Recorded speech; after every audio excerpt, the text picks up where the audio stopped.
ساتھیوں، بات یہ چل رہی تھی کہ حضرت عیسیٰ علیہ السلام کو اللہ تعالیٰ نے زندہ آسمان پر اٹھایا اور پھر قیامت کے قریب حضرت عیسیٰ علیہ السلام دوبارہ اس دنیا میں آئیں گے، اور ابھی تک وہ حیات سے ہی ہیں، ان کے اوپر ابھی تک موت طاری نہیں ہوئی ہے، کیونکہ یہ قاعدہ ہے کہ جو انسان مٹی سے بنا ہے اس کی موت بھی اسی دنیا میں ہوگی، آسمان پر جا کر ان کی موت نہیں ہوگی۔ آسمانی دنیا میں جانے کے بعد یہاں کا 50,000 سال اور وہاں کا ایک دن دونوں برابر ہیں۔ اس کے لیے اس اعتبار سے اگر دیکھیں گے تو عیسیٰ علیہ السلام کو کوئی زیادہ دن نہیں ہوا، اور ورنہ 2023 چل رہا ہے۔ اس دنیا کے اعتبار سے دیکھیں گے تو ان کو گئے ہوئے 2023 سال ہو گیا ہے۔ عیسیٰ علیہ السلام کو آسمان پر جب اٹھایا گیا ہے دوبارہ تو 2023 سال ہو چکا ہے۔ وہیں سے یہ تاریخ چلی ہے جس کو انگلش تاریخ کہا جاتا ہے۔ تو حضرت عیسیٰ علیہ السلام کو آسمانوں پر اٹھائے جانے کا ذکر یہ تو قرآن کریم کے اندر ہے، جس کا انکار کفر ہے، اور حضرت عیسیٰ علیہ السلام دوبارہ اس دنیا میں آئیں گے اس کا ذکر حدیث کے اندر ہے، قرآن کریم میں نہیں ہے، اور تقریباً اس سلسلے کی 100 حدیثیں ہیں جس میں یہ بات صراحتاً یا اشارتاً موجود ہے کہ حضرت عیسیٰ علیہ السلام دوبارہ اس دنیا میں آئیں گے۔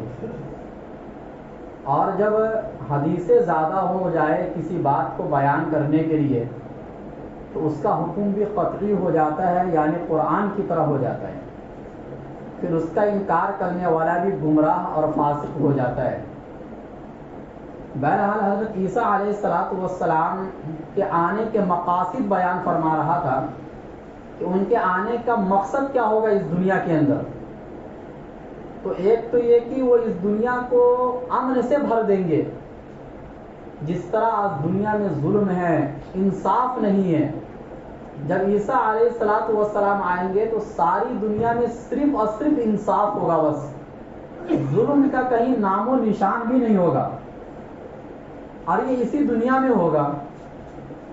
عادل بادشاہ بن کر آئیں گے، حاکمن، نبی اکرم صلی اللہ علیہ وسلم کی شریعت کے مطابق وہ فیصلہ کریں گے، چونکہ وہ پیغمبر تھے بنی اسرائیل کے، لیکن اب آئیں گے وہ امتی بن کر، اگرچہ وہ پیغمبر بھی ہوں گے لیکن شریعت جو چلے گی وہ حضرت محمد صلی اللہ علیہ وسلم کی شریعت چلے گی۔ ان کو جو پیروی کرنا پڑے گا وہ نبی اکرم صلی اللہ علیہ وسلم کی پیروی کرنا پڑے گا، ان کی اتباع ان کو کرنی پڑے گی۔ نمبر 2، فیکسر الصلیب، جو عیسائیوں کی خاص نشانی اور علامت ہے وہ اس کو توڑ دیں گے، یعنی عیسائیت ختم ہو جائے گی دنیا سے عیسیٰ علیہ السلام کے آنے کے بعد دوبارہ۔ وَيَقْتُلَ الْخِنْزِيرَ، پوری دنیا سے خنزیر کو ختم کر دیں گے، مطلب یہودیت کو اللہ ختم کر دیں گے عیسیٰ علیہ السلام کے ہاتھوں۔ وَيَفِيضَ الْمَالِ، مال اتنا زیادہ ہو جائے گا کہ میں نے بتایا تھا کہ آپ کسی کو صدقہ خیرات نہیں کر سکتے ہیں، یعنی ان کے زمانے میں مالی عبادت کا تصور ختم ہو جائے گا ایک طریقے سے، ہر انسان بدنی عبادت کرے گا، یعنی نماز اور روزے کی طرف لوگ زیادہ دھیان دیں گے، زکوٰۃ اور صدقات کوئی لینے والا نہیں ہوگا تو اس کے اوپر دھیان دینے کی ضرورت ہی نہیں پڑے گی، مال اتنا زیادہ ہو جائے گا، ہر آدمی مالدار، ہر آدمی ہائی لیول کا ہو جائے گا، اس ٹائم کوئی غریب نہیں کہلائے گا، اور جب غریب کوئی ہے ہی نہیں تو پھر صدقات اور زکوٰۃ والا سسٹم ہی ختم ہو جائے گا۔ لیکن ایک سجدے میں اتنا مزہ آئے گا کہ اور کسی کام کے کرنے میں اتنا مزہ آپ کو اس زمانے میں نہیں آئے گا۔ اللہ کے نبی نے فرمایا حتی تکون السجدۃ الواحدہ خیرا من الدنیا وما فیہا، کہ دنیا اور دنیا میں جتنی چیزیں ہیں وہ آپ کو اگر مل جائے تو آپ کو کتنی خوشی ہوگی. اس سے کہیں زیادہ خوشی ان کے زمانے میں ایک سجدہ کرنے پر ہوگی. یہ عبادت کی ویلو ہو جائے گی اس زمانے میں لوگوں کے دلوں میں، اس لیے کہ دنیا کا ٹینشن ختم ہو جائے گا، مال کمانے کا ٹینشن ختم ہو جائے گا. تو پھر بچے گا کیا آدمی کے پاس؟ پھر جو وقت بچے گا اللہ کو راضی کرو. لیکن اس وقت میں ایمان والا وہی ہوگا اور اللہ کو راضی کرنے والا وہی ہوگا جو شروع سے اپنے ایمان کو مضبوط اور برقرار رکھا ہوگا. کیونکہ دجالی دور تو دجال پہلے ظاہر ہو چکا ہوگا عیسیٰ علیہ السلام کے آنے سے پہلے. اب ان کے فتنے میں کتنے لوگ ملوث ہو چکے ہوں گے اور وہ ختم ہو چکے ہوں گے. پھر جو بچیں گے عیسیٰ علیہ السلام کے زمانے میں، یہ ان کی بات ہو رہی ہے. تو پتہ یہ چلا کہ اگر ان کے زمانے میں آپ یہ چاہتے کہ آپ بھی ایمان والوں میں شامل ہوں تو آپ کو شروع سے ویسی محنت کرنی پڑے گی. اور یہ تو کوئی نہیں بتا سکتا کہ وہ کب آ جائے، شاید کل آ جائے، پرسوں آ جائے، اس کی کوئی گارنٹی نہیں ہے. کیونکہ جو چھوٹی نشانیاں ہیں قیامت کی وہ ساری تو ظاہر ہو چکی ہیں، بڑی بڑی نشانیاں باقی ہیں. اس کے بعد اللہ کے نبی نے فرمایا وَلَا تَتْرُكَنَّ الْقِلَاسُ فَلَا يُسْعَى عَلَيْهَا. کام دھندے لوگ چھوڑ دیں گے. وَلَا تَذْهَبَنَّ الشَّحْنَاءُ وَالتَّحَاسُدُ وَالتَّبَاغُضُ. ان کے آنے کے مقاصد میں سے ایک مقصد یہ بھی ہوگا کہ وہ لوگوں کے دلوں سے کینہ، حسد، بغض، تکبر اور جو بھی بیماریاں ہوتی ہیں دلوں کی وہ سب ختم ہو جائیں گی. کوئی اپنے آپ کو بڑا نہیں سمجھے گا پیسہ ہونے کے بعد بھی، کیونکہ سب ایک برابر کے ہوں گے نا. یہ تکبر اس وقت پیدا ہوتا ہے جب ایک آدمی غریب ہو، ایک آدمی مالدار ہو. لیکن ہر آدمی مالدار ہو جائے پھر تکبر کا کوئی مطلب نہیں ہوتا ہے.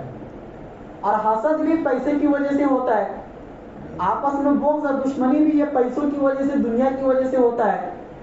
جب یہ ساری چیزیں ہی ختم ہو جائیں گی، ان چیزوں کا ٹینشن ختم ہو جائے گا تو آدمی کے دلوں سے جو روحانی بیماریاں ہوتی ہیں وہ تمام بیماریاں ختم ہو جائیں گی. ہر آدمی پھر ایک دوسرے سے پیار کرے گا، بس ایک دوسرے سے ہنس کر بات کرے گا. اور یہ ساری چیزیں صرف اللہ کے لیے ہوں گی، بس دکھلاوے کے لیے نہیں. آپ کی طاقت سے متاثر ہو کر نہیں، آپ کے مال سے متاثر ہو کر نہیں، آپ کے خاندان سے متاثر ہو کر نہیں، جیسا کہ آج کل ہوتا ہے. اور اس کے بعد جو نواں مقصد ہے ان کے آنے کا، جو سب سے بڑا مقصد ہے، دجال کو قتل کریں گے وہ. چونکہ دجال کا فتنہ ظاہر ہو چکا ہوگا اس دنیا کے اندر، اور دجال کا فتنہ اتنا بڑا فتنہ ہے کہ جس فتنے سے پناہ سارے پیغمبروں نے مانگا ہے. حضرت آدم علیہ السلام سے لے کر حضرت محمد صلی اللہ علیہ وسلم تک جتنے بھی بڑے پیغمبر آئے ہیں وہ سب کے سب دجال کے فتنے سے پناہ مانگے. اللہ کے نبی دعا مانگا کرتے تھے اللہم انی اعوذ بک من فتنة المسیح الدجال. اے اللہ میں آپ کی پناہ میں آتا ہوں دجال کے فتنے سے. اتنا بڑا فتنہ ہوگا کہ صحابہ کرام اپنے زمانے میں ڈرا کرتے تھے، حالانکہ ان کو یقین تھا کہ دجال قیامت کی نشانیوں میں سے ہے، ابھی اتنا جلدی ظاہر نہیں ہوگا. لیکن اتنا بڑا فتنہ اس کائنات کا ہوگا کہ صحابہ کرام جیسی مقدس جماعت بھی اس فتنے سے ڈرا کرتی تھی. چونکہ اس کو دیکھ کر بہت ہی کم لوگ ایسے ہوں گے جو اس کو خدا نہیں مانیں گے، ورنہ زیادہ تر وہ لوگ ہوں گے جو اس کو خدا مان لیں گے. اس لیے مان لیں گے کہ اس کے پاس اللہ وہ طاقت اور قوت دیں گے کہ جس سے آپ کو بظاہر ایسا لگے گا کہ یہ خدا ہے. چنانچہ وہ بولے گا بارش ہونے کو بارش ہونے لگے گی، وہ بولے گا زمین سے نباتات اگ جائے، زمین سے نباتات اگ جائیں گے. وہ آپ کے سامنے کسی مردہ کو زندہ کر دے گا اور کسی زندہ کو مار دے گا. یہ ساری چیزیں آپ کی آنکھوں کے سامنے ہوں گے. جب کوئی اس کی بات نہیں مانے گا تو اس کا پورا جو زمین جائیداد دولت ہوگا سب اس کے ساتھ چلنے لگ جائے گا، تو آدمی نہ چاہ کر بھی ماننے لگ جائے گا.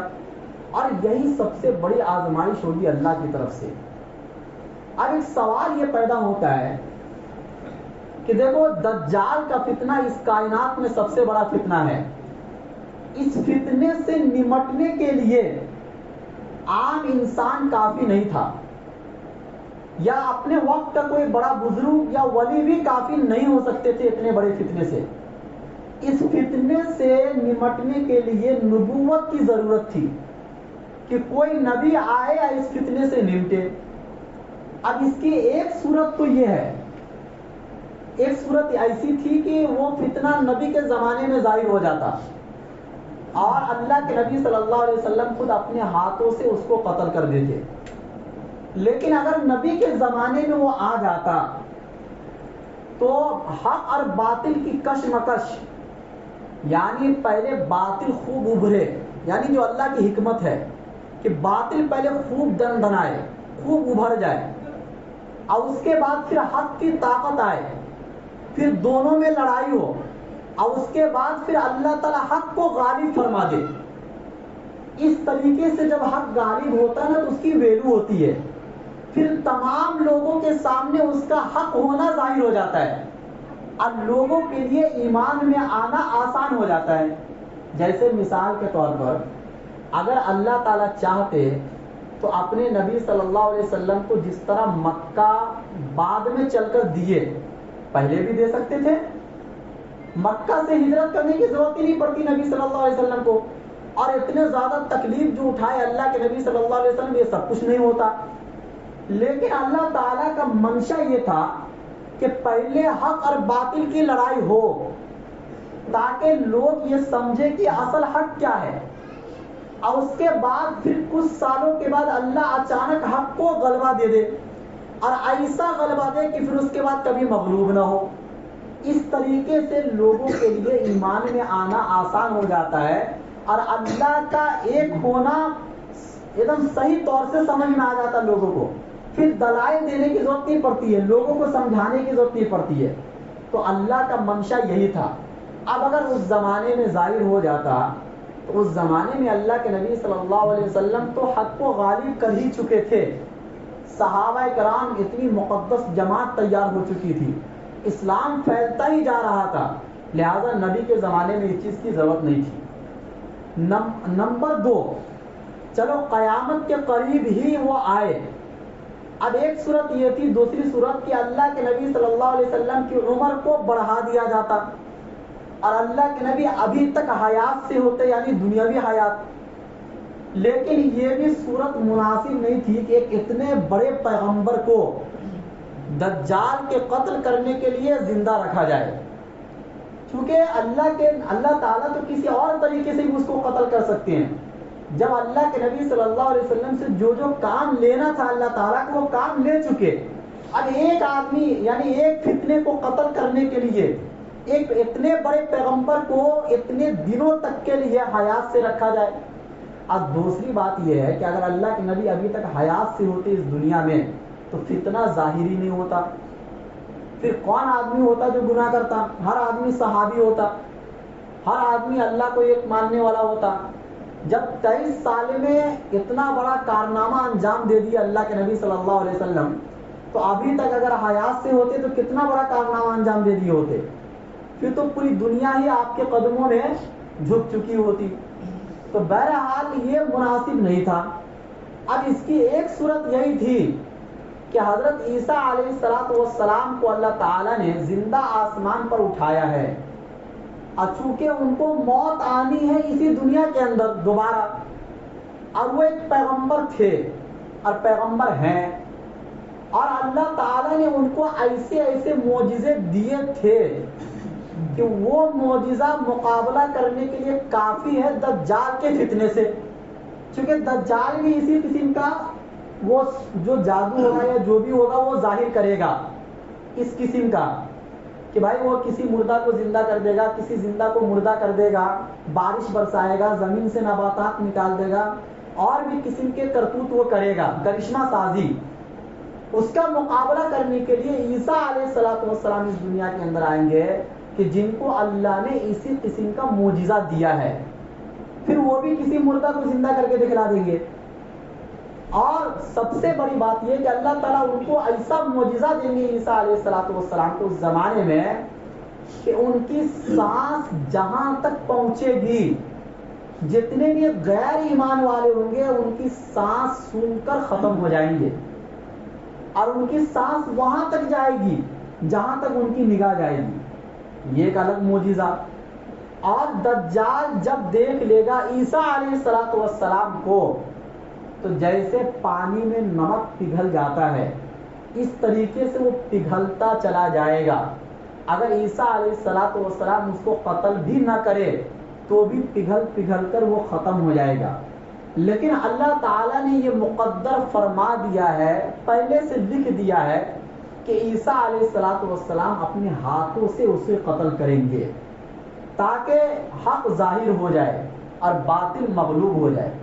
اور اس کو قتل کرنے کے بعد عیسیٰ علیہ السلام ان لوگوں کو دکھلائیں گے کہ دیکھو آج سے تمہارا دشمن اور جو سب سے بڑا فتنہ تھا وہ ختم ہو گیا۔ چنانچہ ترمذی کی حدیث ہے کہ یقتل ابن مریم الدجال بباب لد، کہ حضرت عیسیٰ علیہ السلام دجال کو قتل کریں گے باب لد پر۔ یہ لد ایک مقام ہے جو فلسطین کے اندر واقع ہے اور آج بھی وہ جگہ ہے، اور اس جگہ پر آج ایئرپورٹ ہے، اور اس کا جو دروازہ ہے اس دروازے پر آج بھی لکھا ہوا ہے باب لد۔ حضرت محمد صلی اللہ علیہ وسلم نے 1400 سال پہلے فرمایا تھا کہ عیسیٰ علیہ السلام اس کو باب لد پر قتل کریں گے، اور آج وہ دروازہ بن کر تیار ہے جس کا نام ہے باب لد۔ اب دیکھو وہ پوری دنیا میں گھومے گا دجال بھی، اور اس کا ایک دن ایک سال کے برابر ہوگا، لیکن یہ بات نہیں سمجھ میں آتی ہے کہ اتنی بڑی دنیا میں چھپنے کی بڑی بڑی جگہ ہیں، کسی گوفے میں چلا جائے، کسی پہاڑ کے پیچھے چلا جائے، لیکن وہ بھاگے گا لد کی طرف، آخر کیوں؟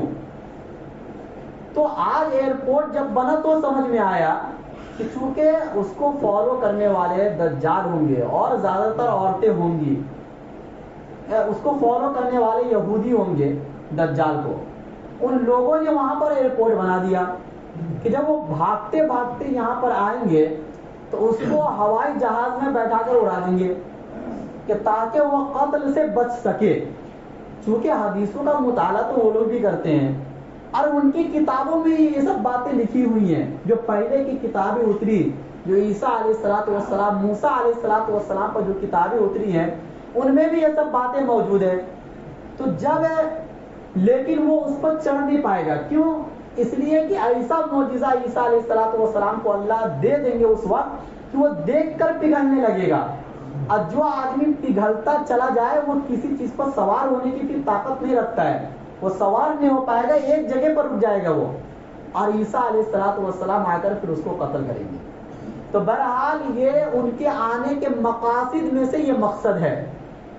اب ان کے دور کا نقشہ کیسا ہوگا؟ جب عیسیٰ علیہ السلام اس دنیا میں آئیں گے تو ان کے زمانے کا نقشہ جو میں بتا ہی چکا کہ ہر انسان پیار محبت کے ساتھ رہے گا، ہر انسان مالدار رہے گا، ہر کسی کے دل میں بغض کینہ حسد نہیں ہوگا، سب ایک دوسرے سے ہنستے کھلتے بات کریں گے، ہر آدمی مسجدوں کی طرف آئے گا، مسجدیں بھری ہوئی ہوں گی، ہر آدمی کو عبادت میں مزہ آئے گا، اور اس سے بڑھ کر ایسا انصاف اس دنیا کے اندر قائم ہوگا کہ شیر اونٹ کے ساتھ کھیلے گا اور چیتا گائے کے ساتھ کھیلے گا، اور اسی طریقے سے بچے سانپ کے ساتھ کھیلیں گے، اور یہ سب ایک دوسرے کو نقصان نہیں پہنچائیں گے، حالانکہ یہ سب ایک دوسرے کے دشمن ہیں۔ شیر کبھی بھی کسی دوسرے جانور کو دیکھ لے تو اس پر حملہ کرے گا، خصوصاً سانپ تو بچے کو کاٹے گا یا انسان کو کاٹے گا۔ اس زمانے میں آپ درندوں کے پاس بھی چلے جائیں گے تو یہ درندے آپ کو نقصان نہیں پہنچائیں گے۔ انصاف کا ایسا دور قائم ہوگا، انصاف کا اثر صرف انسانوں پر نہیں بلکہ جانوروں پر بھی پڑے گا، اور ایسا دور آ چکا ہے۔ اس سے پہلے عمر ابن عبد العزیز رحمۃ اللہ علیہ 5ویں خلیفہ کہلاتے ہیں۔ حضرت ابو بکر صدیق، عمر فاروق، عثمان غنی اور حضرت علی رضی اللہ عنہ اجمعین کے بعد 5ویں خلیفے کہلانے والے عمر ابن عبد العزیز، جن کا زمانہ صرف 2 سال کا ہے، لیکن انہوں نے اپنے زمانے میں ایسا انصاف قائم کیا تھا کہ جو صورتحال میں ابھی آپ کے سامنے پیش کیا کہ عیسیٰ علیہ السلام کے زمانے میں پیدا ہوگا، وہ ساری صورتحال ان کے زمانے میں پیدا ہو چکی تھی کہ ہر انسان مالدار تھا، ہر انسان کسی کے دل میں بغض حسد کینہ نہیں۔ جب تک وہ زندہ تھے درندے اور دوسرے قسم کے جانور ایک ساتھ چرا کرتے تھے۔ ایک واقعہ نقل کیا جاتا ہے کہ ایک مرتبہ ایک بھیڑیے نے بکری کے اوپر حملہ کر دیا، تو جو چرواہا تھا اس نے یہ کہا کہ شاید عمر ابن عبدالعزیز کا انتقال ہو گیا ہے۔ جب پتہ کیا گیا تو صحیح معنوں میں جس وقت بھیڑیے نے بکری پر حملہ کیا تھا، عین اسی وقت اب عمر ابن عبدالعزیز رحمۃ اللہ علیہ کا انتقال ہوا تھا۔ تو جب انصاف پرست بادشاہ دنیا میں آتے ہیں تو اس کا اثر صرف انسانوں پر نہیں پڑتا ہے بلکہ دوسرے جانوروں پر بھی پڑتا ہے۔ اسی چیز کو اللہ تعالی نے قرآن کریم میں سمجھانے کے لیے فرمایا، ظہر الفساد فی البر والبحر بما کسبت ایدی الناس، کہ بحر و بر میں یعنی خشکی پر اور سمندروں میں جو فساد ظاہر ہوتے ہیں وہ فساد صرف اور صرف تمہارے ہاتھوں کے کرتوت کی وجہ سے ظاہر ہوتے ہیں۔ جو تم اپنے ان ہاتھوں سے گناہ کرتے ہو، اگر یہ گناہ کرنا بند کر دو تو حقیقت میں دنیا کا نقشہ ہی پلٹ جائے گا۔ اور جس طریقے سے آج یہ دیکھ لو کہ کوئی بھی چیز اپنے سسٹم پر نہیں ہے، نظام ایک درم برم ہو چکا ہے ہر چیز کا، صرف انسانوں کا نہیں، جو قدرتی چیزوں سے جو متعلق ہے اس کا بھی نظام ہمارے گناہوں کے کرتوت کی وجہ سے، اگرچہ یہ ہمارے آزادی کے لیے ہے، اس کا نظام بھی بدل چکا ہے۔ تو اسی لیے جب انصاف دنیا میں قائم ہوتا ہے تو انصاف کا اثر ہر جگہ پڑتا ہے۔ بہرحال عیسیٰ علیہ السلام کے زمانے کا نقشہ یہ ہوگا۔ پھر آخر میں عیسیٰ علیہ السلام حج بھی کریں گے اور عمرہ بھی کریں گے، اور حج عمرہ کرنے کے بعد پھر آخر میں مدینہ جائیں گے اور اللہ کے نبی صلی اللہ علیہ وسلم کے روضہ اطہر کے پاس کھڑے ہوں گے اور کہیں گے یا محمد، اور سلام پیش کریں گے۔ اللہ کے نبی صلی اللہ علیہ وسلم نے فرمایا کہ میں ان کی باتوں کا جواب بھی دوں گا، اور یہ حدیث میں موجود ہے۔ اور اس کے بعد پھر ان کے نزول کی حکمتیں کیا ہیں، آخر ان کے اترنے کی حکمتیں اس دنیا میں کیا ہے؟ تو اترنے کی حکمت یہ ہے کہ جس طریقے سے ان کے زمانے کے جو ان کے دشمن تھے ان لوگوں نے قتل کرنا چاہا، ان کو ذلیل کرنا چاہا، نعوذ باللہ، اللہ تعالیٰ دوبارہ اتار کر ان لوگوں کو یہ بتلا دیں گے کہ جن کو تم نے ذلیل کرنا چاہا تھا اللہ نے آج ان کو کتنی عزت دی ہے۔ اور اسی طریقے سے جن لوگوں کا یہ عقیدہ ہے کہ وہ قتل ہو چکے ہیں نعوذ باللہ، ان کو بھی یہ بتلا دیا جائے گا کہ ان کا قتل نہیں ہوا تھا۔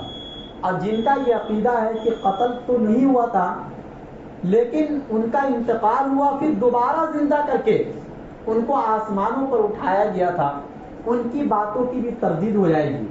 اسی طریقے سے جو ان کو خدا یا خدا کا بیٹا یا خدا کی صفت وہ مانتے ہیں یا براہ راست خدا مانتے ہیں، ان لوگوں کی باتوں کی بھی تردید ہو جائے گی کہ یہ کوئی خدا یا خدا کے بیٹے یا خدا کی صفت نہیں ہے۔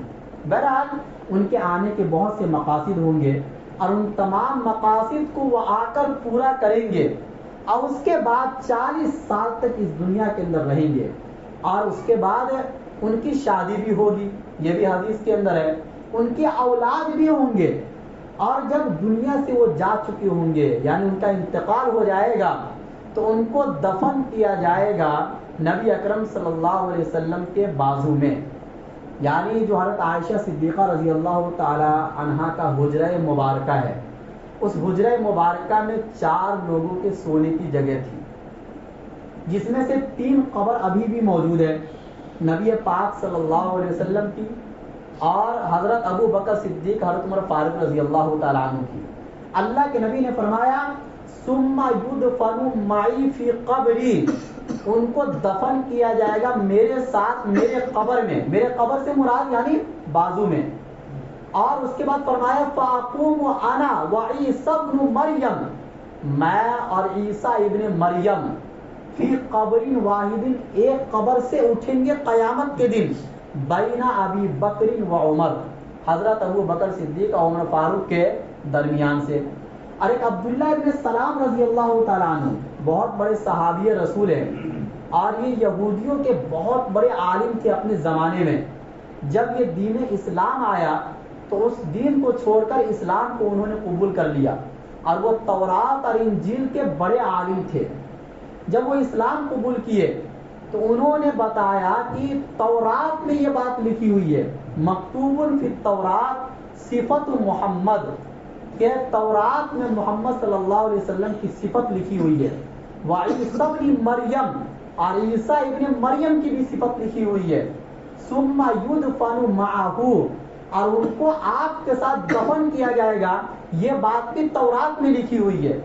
اور اس کے بعد اس حدیث کے ایک راوی ہے ترمذی شریف کے اندر، انہوں نے فرمایا کہ وقد بقی فی البیت موضع قبر، کہ اس گھر کے اندر ایک قبر کی جگہ آج بھی خالی ہے. تو بہرحال قیامت کے قریب ایسا ماحول پیش آئے گا جس کی بنیاد پر یہ سب حالات پیش آئیں گے، اور پھر آخر میں ان کو جب دفن کر دیا جائے گا، پھر اس کے بعد ایک ہوا چلے گی جس کی بنیاد پر تمام اہل ایمان ختم ہو جائیں گے. پھر دنیا میں کوئی بھی مومن نہیں ہوگا، اور اس کے بعد پھر سب غیر ایمان والے ہوں گے، اور لوگ اتنا اللہ کی نافرمانی کریں گے کہ دنیا میں اس سے زیادہ نافرمانی کبھی بھی نہیں ہوئی ہوگی. حتیٰ کہ لوگ زنا کریں گے راستوں پر، اور آپ اس کو منع نہیں کر سکتے ہیں کہ آپ یہ کیسی حرکتیں کر رہے ہیں، جیسے کہ جانور کیا کرتے ہیں. بس آپ اتنا اس کو بول سکتے ہیں کہ تھوڑا سائڈ میں ہو کر کر لو، لیکن آپ اس کو منع نہیں کر سکتے ہو. اس قسم کی بے حیائی والا ماحول پیدا ہوگا، پھر اللہ انہی لوگوں پر قیامت برپا کریں گے. اللہ ہم سب کو اس فتنے سے محفوظ فرمائے. وآخر دعوانا